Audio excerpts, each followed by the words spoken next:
পৰীক্ষা আহিছে গতিকে ডাইৰেক্ট ষ্টাৰ্ট কৰিছোঁ কোনো ধৰণৰ ইন্ট্ৰডাকশ্যন বাদ প্ৰথম লৈছোঁ ধনৰ ব্যৱহাৰ প্ৰথম 1 নম্বৰ কুৱেশ্যন দিয়া আছে সত্যনাথ বৰাৰ এখন প্ৰবন্ধ পুথিৰ নাম লিখা উত্তৰ কি সাহিত্য বিচাৰ তাৰপিছত নেক্সট প্ৰশ্ন কৃপণ লোকৰ দুই ধৰ্ম কি কি এইবিলাক সহজ প্ৰশ্ন তোমালোকে পাৰিবা তাৰপিছত নেক্সট আহিছে অৰ্থ ব্যৱহাৰৰ মূল মন্ত্ৰ কি এইটো হ'ব আয় অনুসৰি খৰচ কৰা তাৰপিছত নেক্সট প্ৰশ্ন দৰিদ্ৰ হোৱাৰ চিন কেনেকৈ উত্তৰ হ'ব আয় অলপ খৰচ সহ আয় দৰিদ্ৰ হোৱাৰ চিন তাৰপিছত মানুহৰ ঋণ কেতিয়া উত্তৰ হ'ব আৰ্জন সৰহ খৰচ কৰিলে মানুহৰ ঋণ হয় তাৰপিছত নেক্সট প্ৰশ্ন কি খৰচ গুপ্ত শত্ৰুৰ নিচিনা উত্তৰ হ'ব খুচুৰীয়া খৰচ গুপ্ত শত্ৰুৰ নিচিনা তাৰপিছত নেক্সট প্ৰশ্ন অসমীয়া সাহিত্যত সত্যনাথ বৰা কি বুলি জনাজাত উত্তৰ অসমীয়া সাহিত্যত সত্যনাথ বৰা বেকন হিচাপে জনাজাত তাৰপিছত নেক্সট প্ৰশ্ন সত্যনাথ বৰাৰ প্ৰথম গ্ৰন্থখনৰ নাম লিখা উত্তৰ গীতাৱলী সেইটো ইম্পৰ্টেণ্ট প্ৰশ্ন হয় তাৰপিছত নেক্সট প্ৰশ্ন গীতাৱলী কিমান চনত প্ৰকাশ পাইছিল উত্তৰ হ'ব 1888 চনত এইটো ইম্পৰ্টেণ্ট তাৰপিছত নেক্সট প্ৰশ্ন সত্যনাথ বৰাই ৰচনা কৰা ব্যাকৰণৰ নাম লিখা উত্তৰ হ'ব বহল ব্যাকৰণ তাৰপিছত নেক্সট প্ৰশ্ন ঋণক মানুহে কিহৰ লগত যায় উত্তৰ হ'ব ঋণক মানুহে পাপৰ লগত যায় তাৰপিছত নেক্সট প্ৰশ্ন ধনৰ ব্যৱহাৰ পাঠটি কোনখন গ্ৰন্থৰ পৰা লোৱা হৈছে উত্তৰ হ'ব সাৰথি নামৰ গ্ৰন্থখনৰ পৰা লোৱা হৈছে তাৰপিছত নেক্সট আহা অসমত মহাত্মা গান্ধীৰ প্ৰথম পদাৰ্পণ লিখিছে পদ্মনাথ গোহাঁই বৰুৱাই তাৰপিছত চোৱা প্ৰশ্নবিলাক প্ৰথম প্ৰশ্ন দিয়া আছে মহাত্মা গান্ধী কেতিয়া প্ৰথমবাৰৰ বাবে অসম ভ্ৰমণ কৰিছিল উত্তৰ হ'ব 1921 চনৰ আগষ্ট মাহত ইম্পৰ্টেণ্ট প্ৰশ্ন তাৰপিছত নেক্সট প্ৰশ্ন 2 নম্বৰ পদ্মনাথ গোহাঁই বৰুৱাৰ আত্মজীৱনীখনৰ নাম লিখা উত্তৰ হ'ব মৰসবৰণী তাৰপিছত নেক্সট প্ৰশ্ন অসম সাহিত্য সভাৰ প্ৰথম সভাপতি কোন আছিল উত্তৰ হ'ব পদ্মনাথ গোহাঁই বৰুৱা 1917 চনত আছিল তাৰপিছত নেক্সট প্ৰশ্ন অসমত মহাত্মা গান্ধীৰ প্ৰথম পদাৰ্পণ শীৰ্ষক পাঠটি কৰ পৰা সংগ্ৰহ কৰা হৈছে উত্তৰ হ'ব পদ্মনাথ গোহাঁই বৰুৱাৰ মৰসবৰণী নামৰ আত্মজীৱনীৰ পৰা সংগ্ৰহ কৰা হৈছে তাৰপিছত নেক্সট প্ৰশ্ন গান্ধীজীৰ সন্মানাৰ্থে পকীৰ সন্মুখত আয়োজিত মছজিদত উপস্থিত থকা চৰকাৰী কিতাপধাৰী ব্যক্তিগৰাকীৰ নাম কি উত্তৰ হ'ব পদ্মনাথ গোহাঁই বৰুৱা তাৰপিছত নেক্সট প্ৰশ্ন আগৰৱালা পকী ক'ত অৱস্থিত উত্তৰ হ'ব তেজপুৰত তাৰপিছত নেক্সট প্ৰশ্ন পোৱা ঘণ্টা মানে কি উত্তৰ হ'ব পোৱা ঘণ্টা মানে এঘণ্টাৰ 4 ভাগৰ এভাগ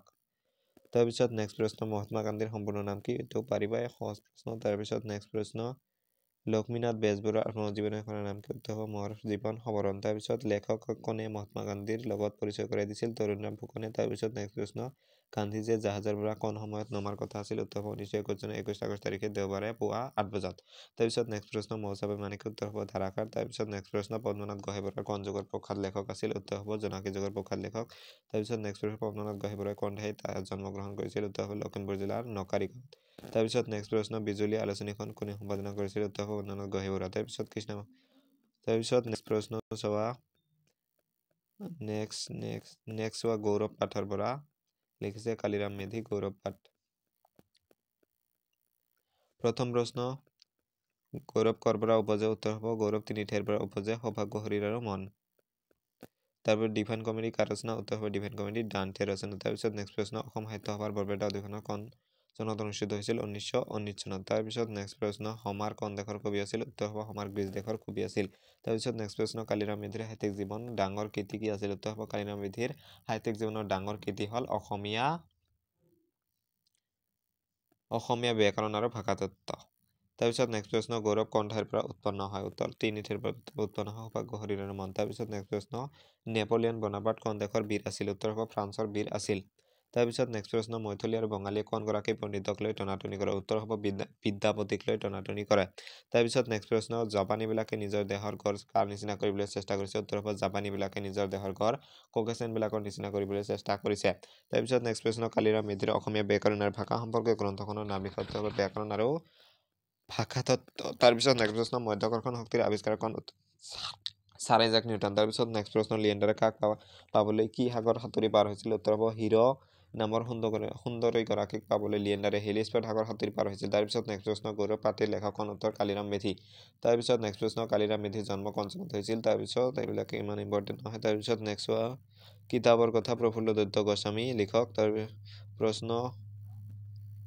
প্ৰথম প্ৰশ্ন হ'ল ছপাখানা আৰু কাগজ কোন দেশৰ আৱিষ্কাৰ উত্তৰ হ'ব চীন দেশৰ আৱিষ্কাৰ তাৰপিছত গুৰুৰ স্থান আজিৰ যুগত কি কাঢ়ি লৈছে উত্তৰ হ'ব গুৰুৰ স্থান আজিৰ যুগত কিতাপে কাঢ়ি লৈছে তাৰপিছত নেক্সট প্ৰশ্ন ইংৰাজ দাৰ্শনিক বৈজ্ঞানিক কিতাপ অধ্যয়নৰ বিষয়ে কি দিহা দিছিল উত্তৰ হ'ব ইংৰাজ দাৰ্শনিক বৈজ্ঞানিক কিতাপ অধ্যয়নৰ বিষয়ে এইদৰে দিহা দিছিল যে কিছুমান কিতাপৰ সোৱাদ ল'ব লাগে আন কিছুমান লাগে গিলিব আৰু অলপ সংখ্যক লাগে চবাব আৰু হজম কৰিব তাৰপিছত নেক্সট প্ৰশ্ন বিদ্যাৰ অনুশীলন নহ'লে কি হয় উত্তৰ হ'ব বিদ্যাৰ অনুশীলন নহ'লে কিতাপৰ সমাদৰ কমি যায় লগতে জ্ঞানৰ পৰিধিও কমি যায়। তাৰপিছত নেক্সট প্ৰশ্ন প্ৰফুল্ল দত্ত গোস্বামীৰ এখন বিখ্যাত উপন্যাসৰ নাম লিখা। উত্তৰ হ'ব কেঁচা পাতৰ কপনি। তাৰপিছত নেক্সট প্ৰশ্ন মানুহৰ শ্ৰেষ্ঠ বন্ধু কি? উত্তৰ হ'ব মানুহৰ শ্ৰেষ্ঠ বন্ধু হ'ল কিতাপ। তাৰপিছত নেক্সট প্ৰশ্ন আগৰ দিনত মানুহে ক'ত শিক্ষা লাভ কৰিছিল? উত্তৰ হ'ব আগৰ দিনত মানুহে গুৰুগৃহত থাকি শিক্ষা লাভ কৰিছিল। তাৰপিছত নেক্সট প্ৰশ্ন উন্নতিৰ মূল কি? উত্তৰ হ'ব বিদ্যা আৰু জ্ঞানেই হৈছে উন্নতিৰ মূল। তাৰপিছত নেক্সট প্ৰশ্ন কি বিষয়ত গৱেষণা কৰি প্ৰফুল্ল দত্ত গোস্বামীয়ে ডক্টৰেট উপাধি লাভ কৰিছিল? উত্তৰ হ'ব লোক সংস্কৃতি।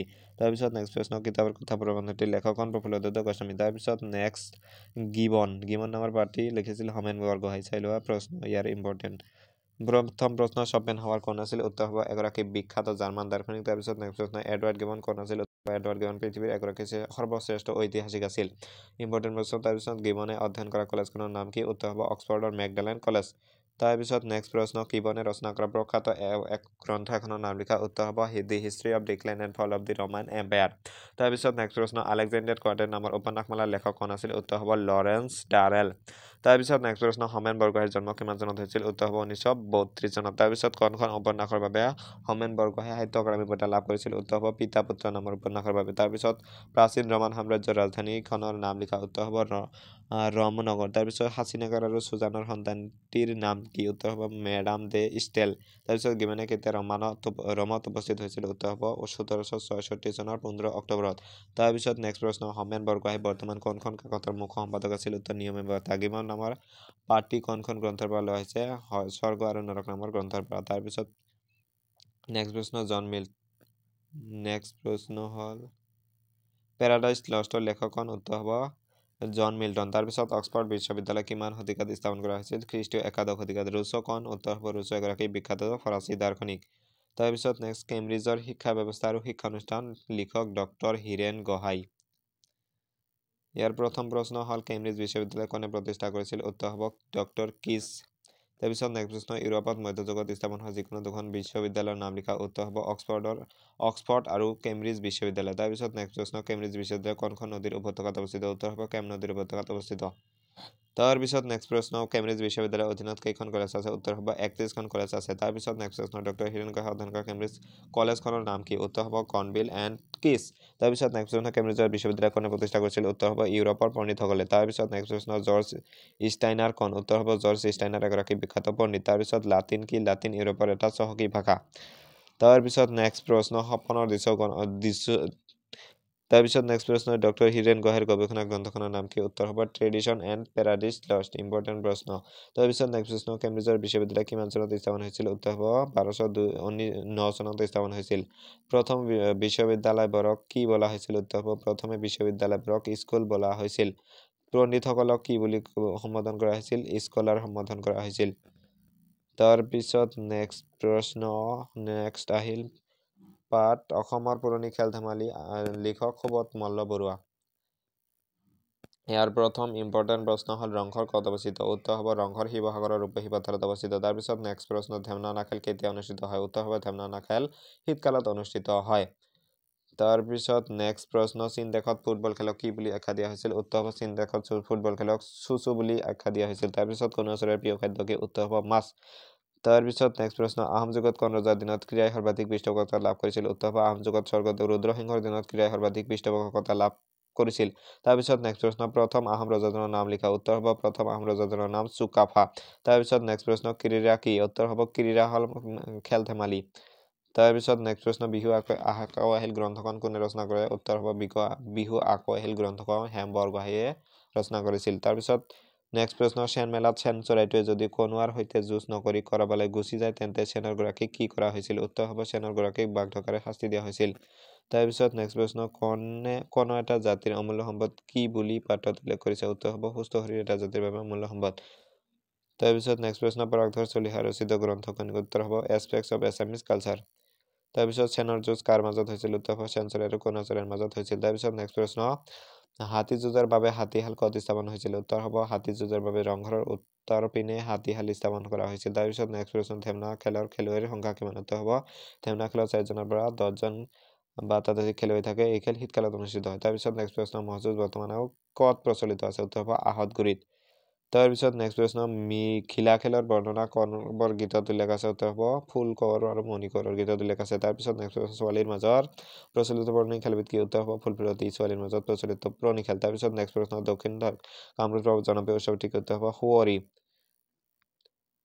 তাৰপিছত নেক্সট আছে এভাৰেষ্টৰ সপোন আৰু বিভীষিকা লিখক প্ৰণয় বৰদলৈ ইয়াৰ প্ৰথম প্ৰশ্ন আছে মাউণ্ট এভাৰেষ্টৰ সমুদ্ৰ পৃষ্ঠৰ পৰা কিমান ফুট উচ্চতাত অৱস্থিত এইটো হ'ব 18,000 ফুট উচ্চতাত অৱস্থিত তাৰপিছত নেক্সট প্ৰশ্ন 2 নম্বৰ এভাৰেষ্ট আৰোহণ কৰাৰ সময়ত লেখক তথা তেওঁৰ অতিথিয়ে কি পৰিধান কৰিছিল উত্তৰ হ'ব বতাহ আৰু বৰষুণৰ পানী প্ৰতিৰোধী জেকেট আৰু ট্ৰাউজাৰ পৰিধান কৰিছিল তাৰপিছত নেক্সট প্ৰশ্ন অসম এভাৰেষ্টৰ অভিযান 9জনীয়া অভিযাত্ৰী দলটোৱে আৰোহণৰ কৌশল অনুশীলনৰ বাবে ওলাই যোৱা হিমবাহ ক্ষেত্ৰৰ নাম কি আছিল উত্তৰ হ'ব খুম্বু হিমবাহ ক্ষেত্ৰ তাৰপিছত নেক্সট প্ৰশ্ন নেপালীসকলৰ জনবিশ্বাস মতে সাগৰ মাতা বা মাউণ্ট এভাৰেষ্টৰ জীয়ৰী বুলি কাক জনা যায় উত্তৰ পমৰি শিখৰক তাৰপিছত নেক্সট প্ৰশ্ন প্ৰণয় বৰদলৈ কিহত নিচা আছিল উত্তৰ হ'ব দুঃসাহসিক অভিযানত তাৰপিছত নেক্সট প্ৰশ্ন লিখকে কিমান চনত এভাৰেষ্ট আৰোহণৰ সপোন দেখিছিল 1982 চনত সাগৰ মাথাৰ উচ্চতা কিমান উত্তৰ হ'ব 29,035 ফুট লেখকৰ দলটোৱে খাবৰ বাবে মাছ ক'ৰ পৰা আনিছিল উত্তৰ হ'ব কাঠমাণ্ডুৰ পৰা যদি ভিডিঅ'টো ভাল পাইছে লাইক কৰি দিব আৰু যদি চেনেলটোত নতুন তেনেহ'লে ছাবস্ক্ৰাইব কৰিবলৈ নাপাহৰিবা থেংকছ ফৰ ৱাচিং